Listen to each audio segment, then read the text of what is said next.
Hey loves, your girl is back and I am so hyped for today's video because there's a lot of drama going on between many TikTokers, including the star of TikTok, Zoe Laverne. Please don't attack me, y'all. She paid me to say this. Anyways, other than that, you guys, the Sway House and Dixie D'Amelio also got into a huge mess this week. So without further ado, let's see what the drama is all about.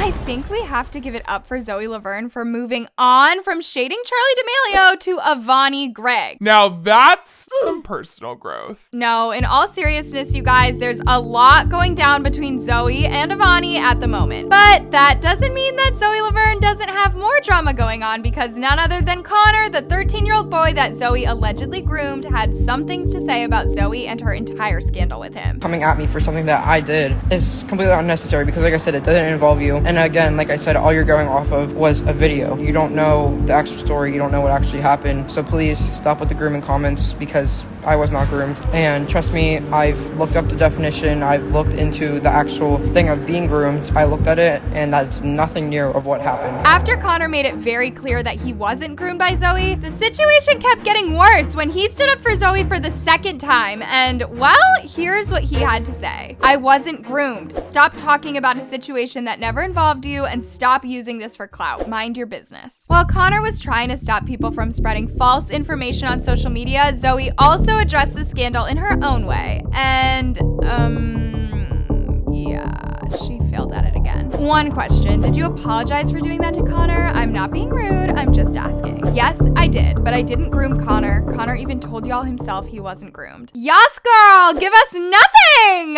You might think that this was the worst response ever, but you probably haven't seen the video that she filmed this week where she ranted about stuff as usual. Are we surprised? Okay, I'm gonna make this video really quickly because I am so tired of y'all always making me out to be such a horrible person. So, no, I didn't kick my cat. That video is not me. I love my cat more than I love literally myself. Yes, I vape. I'm 19. It's not something that I'm proud of. It's something that I got onto and I can't get off of. No, I didn't groom Connor. Anyways, you guys, all this mess between Zoe and Connor went down in only 24 hours, and trust me, it got way worse and much more complicated the next day when the one and only Avani Greg got into it with Zoe herself. As I mentioned in my previous video, their whole drama started when Avani got mad at Zoe for letting her friend throw shade at her on her TikTok stream. If you haven't seen it, well, check this out. People kissed. Oh no. What a big deal. If this was fucking Avani Greg, Charli D'Amelio, oh, we love her. It's okay. Acceptance, forgiveness, peace, love, and rainbows. Hey, child groom supporter, keep my name out of your mouth. This drama got forgotten real quick by the entire TikTok community the day after, until Avani brought the mess back from the dead after she responded to one of her comments saying this. Wow, how could you say that about my fandom? Wow, Avani, I thought you were nice, but I guess please don't do it again. I do still support, but wow. Tell your idol to keep my name away from her mouth. She spoke first. As soon as Avani threw oil on the fire, Zoe Laverne responded back and apologized to Avani on her Instagram story by saying that she didn't throw any shade at her. Take a look at this. You blocked me, so I can't DM you privately, but I know you'll see this. Your name has never been in my mouth. I didn't speak on you, my friend did, and I wasn't aware of anything he was going to say. I'm so sorry if I offended you or hurt you. Shortly after she apologized for her mistakes, the situation got more intense when Avani hit back at Zoe yet again, but guys, this time she literally left her so speechless that she didn't even dare to respond. Hi, adult IDK, if you'll see this, because I blocked you, but I didn't say my name was in your mouth. I said child groom supporter, not child groomer, and you could have avoided it by telling your friend, hey, that's not nice to bring people into my terrible situation. Please reconsider your thoughts. Also, tell your supporters to stop bugging me like I said something about them. I said something about someone who used my name in the wrong. Thank you for your time. Avani really taught everyone a lesson. Do not mess with her. Well, they're speechless. Anyways, their entire beef immediately stopped after Zoe didn't respond, but a lot of people in the TikTok community stood up for Avani in this situation. And y'all, here's what they had to say about Zoe. When does she stop lying? Girl, shut up. Even if you didn't have her name in your mouth, you were laughing and agreeing with your friend. Imagine being in a scandal every damn week. So, loves, what's your opinion on Avani and Zoe Laverne beefing? Do you think Zoe deserves all the hate she's getting from this drama? Let me know in the comments down below. The fact that it hasn't been an entire week since we've seen the hype house falling apart and now the Sway house is officially over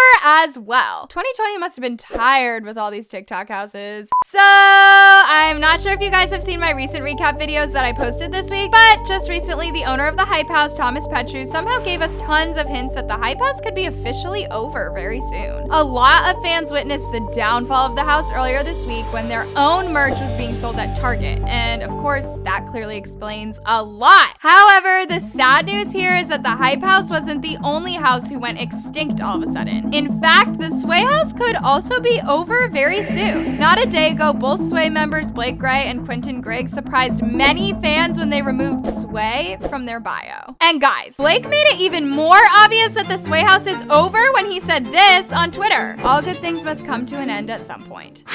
It just hit me. Now, before anyone says anything, I know the situation could probably mean that both Blake and Quentin left the Sway house instead of it being completely over, but what made things even more interesting is when Bryce Hall also unfollowed the Sway page on his Instagram. That's what convinced millions of fans that the Sway house could have called it quits. Here's what they had to say about it. What's the relevance of Sway if Bryce isn't in it? I'm confused. Wasn't Bryce like the chairman of Sway? Wow, them content creator houses really be falling apart. When a lot of people started blowing the situation out of proportion, Bryce and Blake immediately stepped right in and stopped their fans from making assumptions about the Sway house after they both tweeted this: "None of the boys left Sway, WYM. Hashtag Sway for life till the end." Even after this whole mess was cleared up, a lot of fans were still confused as to why Blake was being very shady on Twitter if it wasn't about the Sway house. It turns out that Blake wasn't even talking about the Sway house at all, but instead it was about his girlfriend Amelie Ziebler, who also made it obvious that they could have broken up. Just take a look at this. Holding on to something that you know doesn't want to stay is a different kind of pain. Anyways, loves, what's your opinion on Blake and Amelie's sparking breakup rumors? Also, do you think the Sway house could officially be over very soon? Let me know in the comments. The internet will literally make Dixie D'Amelio quit making music before she even started her singing career. So if you guys haven't seen yesterday's video, well, hello?